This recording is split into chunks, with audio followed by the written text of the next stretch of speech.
Good morning guys! Ayan, magluluto na naman po ako ng pork tinola.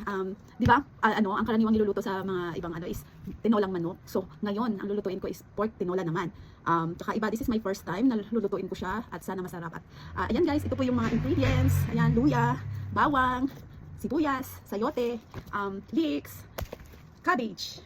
And since wala po akong malunggay at saka or sili tops, ito na lang po yung gagamitin ko. Kaysa naman lalabas pa ako, bibili sa o di ba? Kung ano lang ang meron sa ref natin. At saka ito pork ribs. Yan.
Ayan guys, kakain na po tayo ng pork tinola.